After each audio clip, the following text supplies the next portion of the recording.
जय श्री राधे जी। इस बार 14 तारीख को 14 जनवरी को एकादशी पड़ रही है।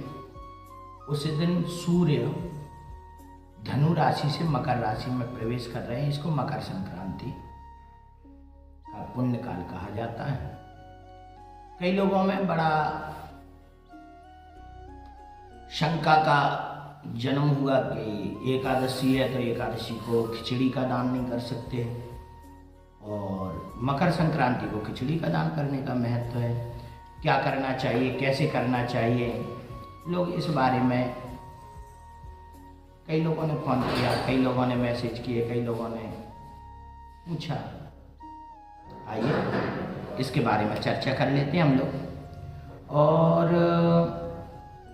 सर्दी बहुत है, अभी आश्रम में ही हम भी आश्रम में ये कार्यक्रम चल रहा था अभी साधना। बाकी सब आनंद पूर्वक है, आप भी ध्यान रखिएगा सर्दी में। एकादशी 14 तारीख को है। उस दिन मकर संक्रांति है। सूर्य धनु राशि से मकर राशि में उस दिन सायंकालीन बेला में 3:07 और यहाँ पड़ेगा 14 मिनट, लगभग 3:15 के बाद प्रवेश कर रहे हैं, 3:15 के लगभग में शाम को। तो मकर संक्रांति का जो समय है वो शाम को 3 बजे के बाद है। अब शास्त्रों का एक मत है कि हमारे यहाँ स्नान आदि का जो पुण्य काल है वो प्रातःकालीन होता है। मध्याह्नकालीन बेला के बाद, दोपहर के बाद पूजा पाठ स्नान आदि का निषेध माना जाता है। तो स्नान का जो पुण्य काल होगा वो 15 जनवरी को होगा प्रातःकालीन बेला में, और स्नान के बाद दान होता है। तो 15 तारीख को खिचड़ी का दान, 15 तारीख को ही पुण्य काल प्रातःकालीन बेला में माना जाएगा। तो एक तो शंका ये दूर हो जाती है कि 14 को कैसे करें। अच्छा, 14 को जो एकादशी है उस एकादशी का नाम है खटतिला एकादशी।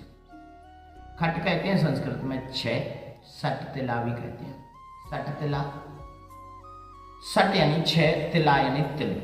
6 तरह से तिल का उपयोग करने का नाम है सट तिला एकादशी। कैसे 6 तरह से उपयोग करना है? उस दिन तिल आपको 14 तारीख को सुबह में स्नान करने जाओ तो तिल के जल से स्नान करना। जल में थोड़ा तिल मिला दो, उससे स्नान करना। तिल का उबटन करना।